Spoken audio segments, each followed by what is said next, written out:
Што е направено досега за решавање на проблемот со краста и кога граѓаните конечно ќе добијат трајно решение? Праша денеска председателот на Општинската организација на СДСМ Куманово Дарко Ристовски на пресконференција во непосредна близина на депонијата. Изминатите денови депонија Краста повторно беше во фокусот на јавноста поради пожарите и загадувањето, кои што со години го загрозуваат здравјето на граѓаните на Куманово и околните населени места. Иако дождот привремено ја подобри состојбата, проблемот останува нерешен. Затоа денес не зборуваме за временските услови, туку за одговорност и обврски. Институциите конечно да понудат трајно решение.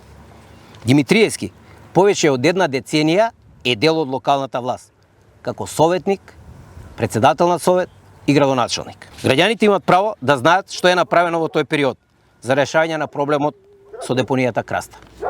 Дополнително загрижува фактот што во ревизорскиот извештај за проектот за регионална депонија Свети Николе е наведено дека поради доцнењето во реализацијата на проектот ќе бидат потребни дополнителни средства од државата за негово завршување. Средствата од државата се средствата на граѓаните. Додека првично финансирањето било 85% од средства од европските фондови и само 15% од средства од државата, односно граѓаните, сега односот е значително променет.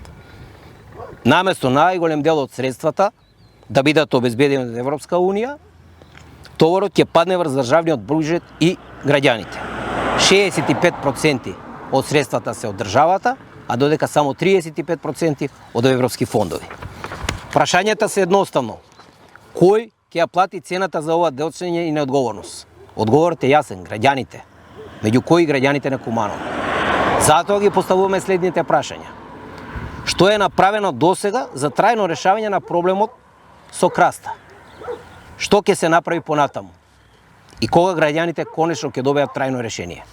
Заштитата на животната средина не смее да зависи од дождот, ветрот или временската прогноза. Потребни се конкретни мерки, јасно план и одговорност. Кумановци заслужуваат чист воздух, здрава животна средина и резултати, а не изговори.